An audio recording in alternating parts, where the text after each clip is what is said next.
Go back to historic headstones in Norfolk. We are going to be talking about Plummer Young Sr. This is Young lot here, and this is his headstone that sits right by the step here. He was born in Halifax County, North Carolina in 1884. His father, Winford, was the founder and publisher of the newspaper named The True Reformer. As a boy, he assisted his father with his newspaper, a task which really cultivated his desire for career in journalism. A well-read man of considerable intelligence, Young never actually completed his college education. After a few years at St. Augustine College, he moved to Norfolk in 1907. His first job was a reporter for the Lodge Journal and Guide. It was a newspaper published by the Knights of Gideon. It had a weekly circulation of 500 copies. Young believed that there was strong need for a newspaper to serve the African American community and recognized the potential of the Lodge, Journal, and Guide to fulfill this role. Thus, in 1910, he published a publication for $3,050, which is a lot of money back then. The 27-year-old replaced Lodge with Norfolk in the paper's name. The new paper was called the Norfolk Journal and Guide. Many of you guys do recognize this name. This is the gentleman who started it. He would spend the next 52 years developing it into a widely considered the foremost publication of its kind in the country by blacks and whites. Its circulation extended far beyond Tidewater all the way to the western states. At one point, it was the single largest employer of African Americans in the entire South. By the time of his death, it had the largest circulation of any newspaper in the South, black or white.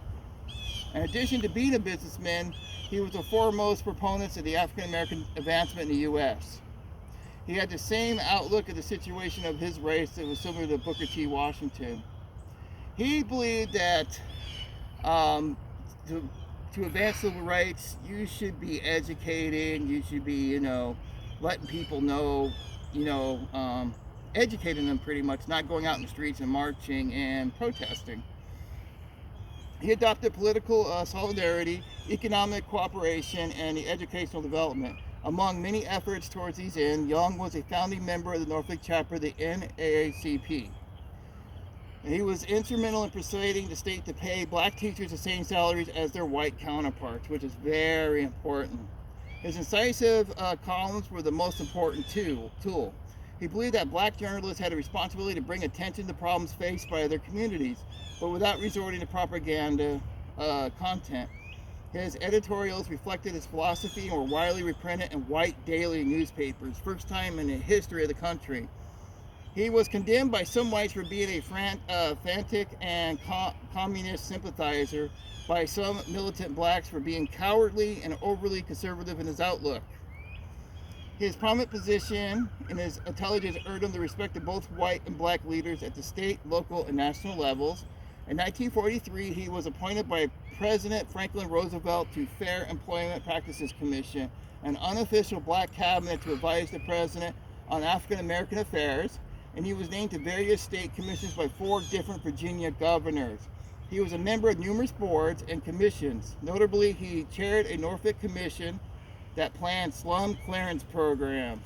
That is the program that pretty much wiped out all of downtown. All the old buildings are gone nowadays, except for Granby area. Notably, he chaired a Norfolk commission. One of his projects, Young Park, was named in his honor. As well, elementary school at its center. He is also remembered with a highway marker in his birthplace in Halifax County. For many years, he was married to Eleanor Young, who died in 1946, the namesake of Norfolk Public Schools Camp Eleanor Young.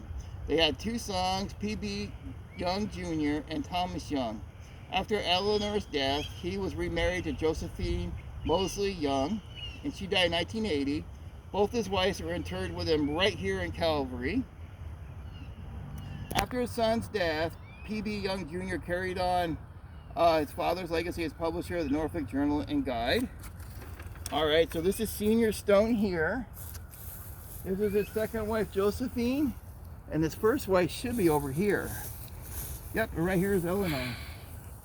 And then the rest of the family are buried on the other side of the lot. But this gentleman was very, very important to the African American community here. And he created one of the greatest newspapers in North America. All right, guys, have a great day and take care. We'll see you in the next episode.